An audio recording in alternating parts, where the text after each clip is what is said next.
আসসালামু আলাইকুম আমার প্রিয় কলিজার আপু ভাইয়া আঙ্কেল আন্টিরা কেমন আছেন সবাই। আশা করি যে যেখানে আছেন সবাই অনেক বেশি ভালো আছেন। আলহামদুলিল্লাহ, আল্লাহ পাকের রহমতে আমরাও সবাই ভালো আছি। আমার গ্রামীণ দৈনিক জীবনযাপনে নতুন আরও একটি ব্লগে আপনাদের সবাইকে অনেক অনেক স্বাগতম জানাই। আজকে রবিবার, তো একদম ভোরবেলা থেকে ব্লগটি শুরু করছি মোটামুটি। তো দেখুন, এই যে রান্নাঘরে আসলাম। তো কি রান্না করি কি করি সারাদিন আমার সঙ্গে থাকুন, ইনশাল্লাহ আপনাদের ভালো লাগবে।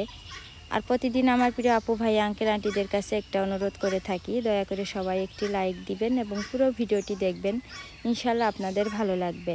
আর যে সকল আপু ভাই আঙ্কেল আন্টিরা ভিডিওটি আজকে প্রথম দেখছেন, তারা দয়া করে চ্যানেলটি সাবস্ক্রাইব করবেন এবং পাশে থাকা বেল বাটনটি অন করে দিবেন। তাহলে আমি যখনই কোনো নতুন ভিডিও আপলোড দিব, ইনশাল্লাহ আপনাদের কাছে নোটিফিকেশন চলে যাবে। তো দেখুন, আজকে সকালবেলা মূলত ডাল রান্না করব, আর এদিকে এই যে বেগুন ভাজি করছি। তো বেগুন ভাজি আর ডাল, তো ডালটা আগে থেকেই সেদ্ধ করে ওখানে রেখে দিলাম, আর এই যে কড়াইতে দিয়েছি বেগুন ভাজি। অল্প অল্প রান্না, যার কারণে মোটামুটি এখন গ্যাসের চুলায় বেশিরভাগ রান্না করা হচ্ছে। আমার শ্বশুর শাশুড়ি যখন আমাদের সাথে খেত, তখন তো আসলে অনেক বেশি বেশি রান্না করা লাগতো। তারপরে মনে করেন যে ঝোলের তরকারি, মাছের তরকারি 2 ভাগে 3 ভাগে হতো, এমন কোনো দিন আছে, এমন কোনো ওয়াক্ত আছে। তো আর এখন যেহেতু মানে ঠিকমতো হাট বাজার তেমন একটা নাই, অল্প অল্প যা এটা ওটা থাকে তাই আমি রান্না করি। তো মাটির চুলার লাকড়ির জাল ধরাতে ধরাতে দেখা যাচ্ছে রান্না শেষ হয়ে যায়, তো যার কারণে আর মাটির চুলা ধরাচ্ছি না। আর আগে তো আমার শাশুড়ি একটু আনাসের নিয়ে নিয়ে ঘুরে বেড়াতো, আর সেই সুযোগে আমি মাটির চুলায় অনায়াসে বসে রান্নাও করতে পারতাম। আর এখন যেহেতু শেয়ার নেয় না, তো যার কারণে মানে আনাসের নিয়ে রান্না করা, সেই সংসারের কাজ করা আবার সেই আগের মতন অনেক কষ্ট হয়ে গেছে। এখানে এই যে দেখুন, ডাল তেলে দেওয়ার জন্য পেঁয়াজ রসুন কাঁচামরিচ ফালিটা দেব আমি বেগুন ভাজির ভিতরে। তারপরে এই যে দেখুন, আমি ঝটপট অফ ক্যামেরায় রান্নাবাড়া শেষ করে ফেললাম, কারণ আমার রাফির মাদ্রাসা আছে। আর ওর মাদ্রাসা থাকলে আসলে কি হয় যে সকালবেলা আসলে ক্যামেরা অন করারই সময় হয় না। একদিকে ছোট বাচ্চা কাচ্চা নিয়ে ওদের গুছানো, রেডি করানো, হাত মুখ ধোয়ানো, খাওয়ানো, তারপরে তো সকালের রান্না। মানে ভোর আমি যদি 4টে 4:30 উঠি, তারপরেও হয় না, সেখানে 5টার দিকে আর কি ঘুম থেকে ওঠা হয় বিশেষ করে। তো এই যে এখানে রাফির আব্বুর জন্য ভাত, আর মানে এটা হচ্ছে এখানে হাঁসের মাংস। তো সেই মাদের বাড়ি থেকে একটু হাঁসের মাংস নিয়ে আসলাম, সেটুকু রান্না করিলাম গতকালকে অফ ক্যামেরায়। তো রান্না করে খাওয়ার পরে আবার রাফির আব্বু বলছে রেখে দাও, তো আমি খাবো পরে। তো যাই হোক, ওর জন্য রেখে দিয়েছি, দিয়ে সেটা বাটিতে দিয়ে দিলাম। ও দুপুরবেলা খাবে। বাড়ি থেকে দুপুরবেলা ভাত তরকারি নিয়ে যদি যাই সকালবেলা, তাহলে দেখা যাচ্ছে একটু দুপুরবেলা কম খরচ হয়, তো যার কারণে ভাত তরকারি দিয়ে দিলাম। তো এই যে এখন এই যে দেখুন, রাফির আব্বুর আমাদের সবার গুছানো হয়ে গেছে। তো এখন আমরা মাদ্রাসার উদ্দেশ্যে আলহামদুলিল্লাহ বাড়ি থেকে বের হচ্ছি।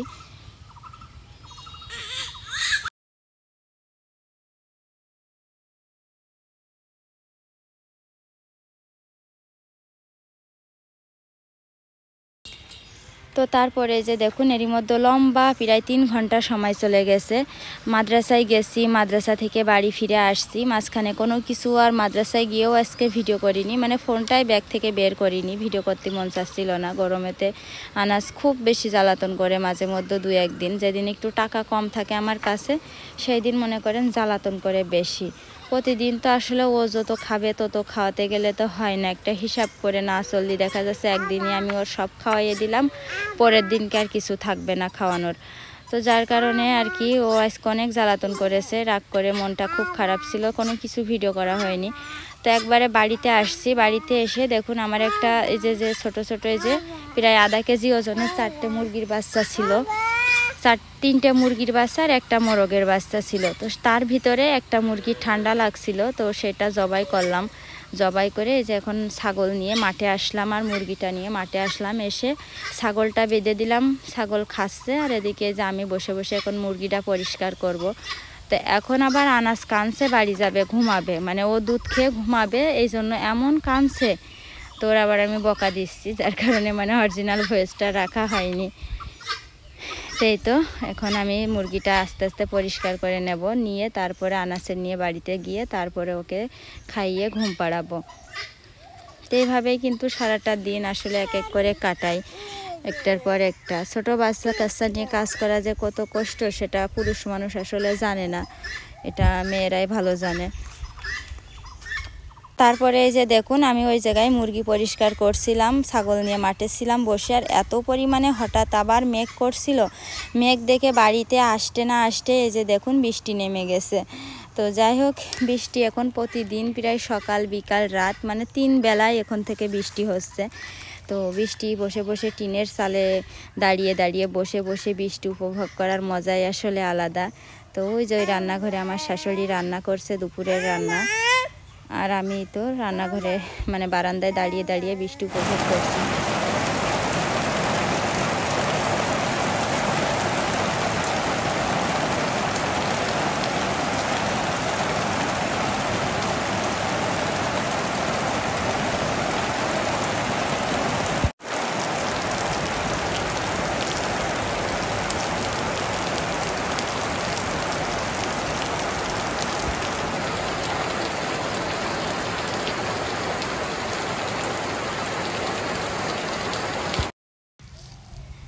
এরই মধ্যে বৃষ্টি হচ্ছে, আর দেখুন আমি চলে আসি রান্নাঘরে কোন কোন জায়গায় পানি পড়ছে তাই দেখার জন্য।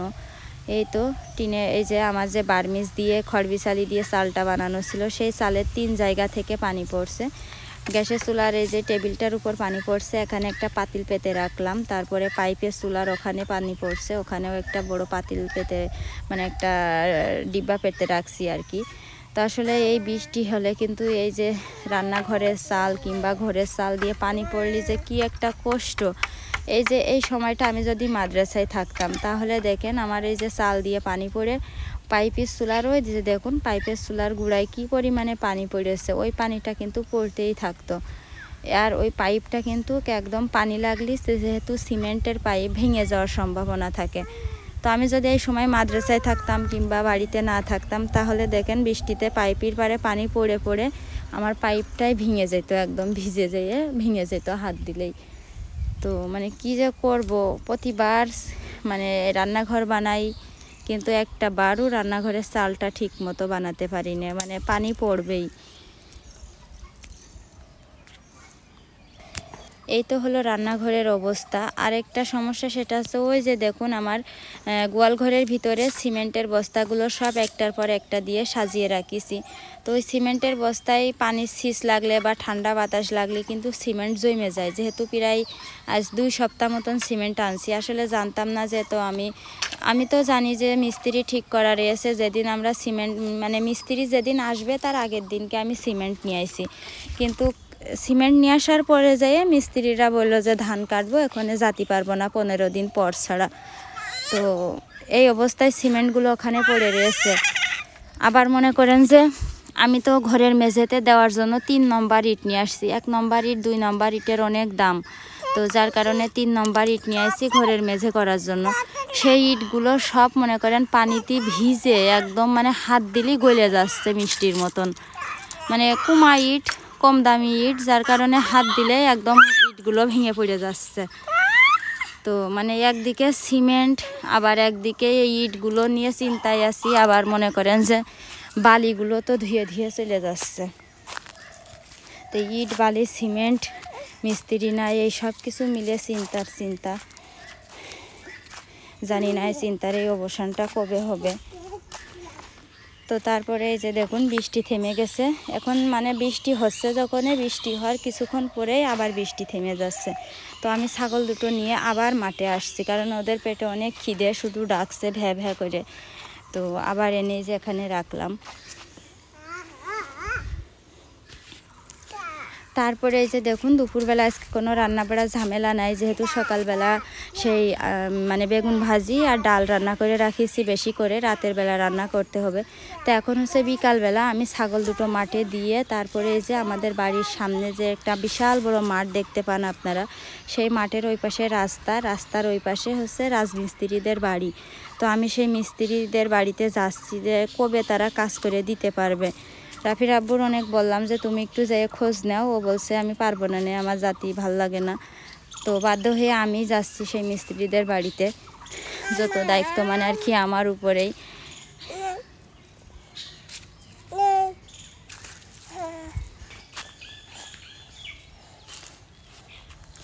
তো এই তো মেন রাস্তার উপরে চলে আসছি, এই যে এখন এই রাস্তা থেকে সেই বাড়িতে যাব।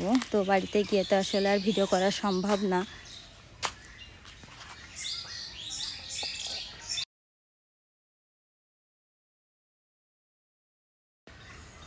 তারপরে যে দেখুন মিস্ত্রির ওখান থেকে বাড়িতে আসছি ছাগল নিয়ে, এরই মধ্যে প্রায় সন্ধ্যাও লেগে গেছে। তো বাড়িতে এসে এখন এই যে ছাগলের জন্য কিছু খড় কাটছি, ছোট ছোট করে খড়গুলো কেটে ভাত দিয়ে ভুসি দিয়ে মাখিয়ে দিই, রাতের বেলা ও খাই খুব মজা করে।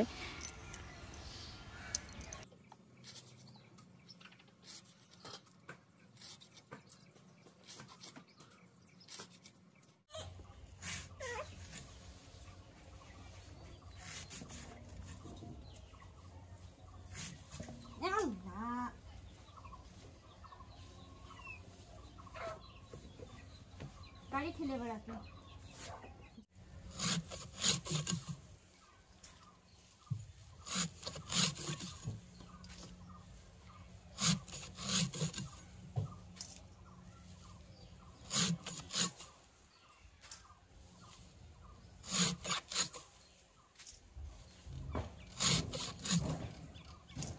আব্বু।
ছাগলের খড় কেটে দিয়ে মাখিয়ে দিলাম, এখন ছাগল খুব মজা করে খাচ্ছে। আর এদিকে আমি এই যে আনাস আর রাফির জন্য পায়েস বসাইছি সেই প্রায় 10 মিনিট আগে। তো দুধ দিয়ে পোলার চাল দিয়ে পায়েস রান্না করে দিলে আনাস আর রাফি অনেক বেশি পছন্দ করে। তো ভাবলাম যে এখন রান্না করে সন্ধ্যার পর ওদেরকে আজকে রাতে খাইয়ে দেব। আর এদিকে দেখুন আমি এই যে রান্নাঘরে রান্না করছি, আর আনাস ওই যে ওখানে বসে মাটির ভিতরে গড়াগড়ি খাচ্ছে। তো যাই হোক, ও একটা আম পেয়েছে, রাফি কোথা থেকে জানি এনে রেখেছে, সেই আমটা নিয়ে আমার বলছে কেটে দিতে। আর রাফি বলছে আমার আম যেন কাটা না হয়। এখন একজন বলছে কেটে দিতে আর একজন বলছে ওর আম কাটা হবে না। তো কি যে করি, মানে দুইটা নিয়ে আমার মনে পাগল হয়ে যাওয়ার মতন একটা অবস্থা। এখানে দেখুন আনাসের সেই আম কেটে দিচ্ছি না, তাই কিভাবে রাগ করছে, টুল টুল সব ফেলে দিয়েছে। আর আমি বলছি আম খাবা আম খাবা, ও বলছে খাবো খাবো, এইভাবে মাথা ঝাঁকাচ্ছে, অনেক পচা হয়ে গেছে। আর আমি ভিডিওতে যখন ভয়েস ওভার দিচ্ছি ওই ভিডিও ফুটেজটা ও দেখছে আর অনেক হাসছে ও, আর বলছে কিডা এ, তাই বলছে কিডা তুমি চেনো না, আনাস ওইটা। তো যাই হোক, এই যে আমার এর মধ্যে সন্ধ্যা লেগে প্রায় রাত হয়ে গেছে আর আমার পায়েস রান্না করা হয়ে গেছে। তো এখন আনাসের আমি খাইয়ে দেব, ওদের খাইয়ে দিয়ে ঘুম পাড়িয়ে তারপরে যাব আমি রাতের রান্না করতে। তো আনাস আবার হাম্মা চাচ্ছে, মানে ওর ফোনে একটু যখনই খেতে দিই তখনই ওকে গরু দেখাতে হবে, গরুর নাম ও হাম্মা বলে। তো বলছে হাম্মা হাম্মা, তো তাই আবার আমি মোবাইল একটু ভিডিও করছি। তো বলছে আবু দাঁড়া একটু ভিডিও করে নি, তারপরে তোমার আমি হাম্মা দিচ্ছি। তো তারপরে এই যে দেখুন আমি আনাসের খাওয়াইয়ে ঘুম পাড়াইছি আর রাফির পাঠাইছি প্রাইভেট পড়াতে পাশের বাড়ি। তো এখনে আমি এই যে অফ ক্যামেরায় কাটাকুটো শেষ করেছি করে এখনে মাছ ভাজি করছি। এগুলো হচ্ছে পুঁটি মাছ, বড় বড় সাইজের একটু পুঁটি, আর ছোটোগুলো হাতে মাখা করে চচ্চড়ি করব। তো এতদিন একসাথে ছিলাম, দেখা যাচ্ছে মাছ আমার শ্বশুর মাছ ভেজে রান্না করলে পছন্দ করে, আর রাফির আব্বু এই যে তাজা টাটকা মাছ ও সবসময় কাঁচা মাছ রান্না করলেই পছন্দ করে, মানে কয় মাছ ভাজলি ভালো লাগে না। কিন্তু কি করব, রাফির আব্বুর বলতাম যে দেখো আব্বা মাছ মেরে নিয়ে আসে, আব্বার পছন্দেই রান্না করি। আবার মাঝে মাঝে রাফির আব্বুর পছন্দই একটু রান্না করতাম। তো এইভাবে বেশিরভাগ আমার শ্বশুরের পছন্দেই রান্না করতাম। তো এইভাবেই দিনগুলো গেছে। তো আজ 9 দিন কিন্তু আমরা আলাদা হয়েছি। 9 দিন আলাদা হওয়ার পর থেকে তো মাছ টাছ কিছুই নাই। তো 9 দিন পর আমার শ্বশুর আজকে আমাদেরকে কয়টাই পুঁটি মাছ কয়টা দিয়েছে। তো আসলে মানুষ কত চেঞ্জ হয়ে যায় কত তাড়াতাড়ি। আগে এক সময় আমাদেরকে মাছ না দিলে, মাছ না খাওয়ালে খেতে পারতো না, আর এখন দেখুন 9 দিনের ভিতরে তারা কিন্তু 3 বেলা এত এত মাছ রান্না করছে, কিন্তু একদিনও দিইনি। তো যাই হোক 9 দিন পর অবশেষে আজকে মাছগুলো দিয়েছে। তো মানুষ সত্যি চেঞ্জ হয়ে যায়। তো এই যে রাত করে মাছগুলো, পুঁটি মাছগুলো ভাজি করছি, আর পুঁটি মাছগুলো হাতে ছোটো মাছগুলো চচ্চড়ি করব। ভিডিওটা কিন্তু আজকে অনেক বেশি লম্বা হয়ে গেল। তো যাই হোক ভিডিওটা আর বেশি লম্বা করব না। আমার এই রাতের এই রান্না টান্না দিয়ে ভিডিওটা আজকে এখানে শেষ করে দেব। তো আমার প্রিয় আপু ভাই আঙ্কেল আন্টিরা, আপনাদের কাছে আমার আজকের ভিডিওটি কেমন লাগলো তা কিন্তু কমেন্ট করে জানাবেন, যদি কমেন্ট বক্স খোলা থাকে আর কি। তো যদি না থাকে তাহলে আর কি বলবো। আর মনে করে কিন্তু সবাই একটি লাইক দিয়ে দিবেন। আর আপনাদের জন্য আমি অন্তরের অন্তঃস্থল থেকে অনেক অনেক দোয়া করি। আপনারাও সবাই আমার জন্য দোয়া করবেন। সবাই এভাবে আমার পাশে থেকে আমাকে সাপোর্ট করে আমার লক্ষ্যে পৌঁছাতে সাহায্য করবেন এবং করছেন। আপনাদের আসলে আমি ভাষায় প্রকাশ করতে পারবো না, তবে দূর থেকে আমি সব সময় দোয়া করি আপনাদের জন্য। তো আজকে এখানেই বিদায় নিচ্ছি, সবাইকে শুভরাত্রি জানিয়ে। তো দেখা হচ্ছে ইনশাল্লাহ পরবর্তী ভিডিওতে। আল্লাহ হাফেজ, আসসালামু আলাইকুম।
পুঁটি মাছের ঝোল তুলে দাও। ময়লা নাকি?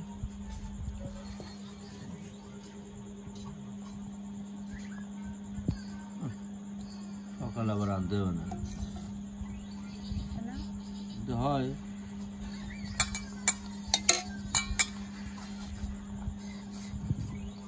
একটু নিয়ে যেতে হবে।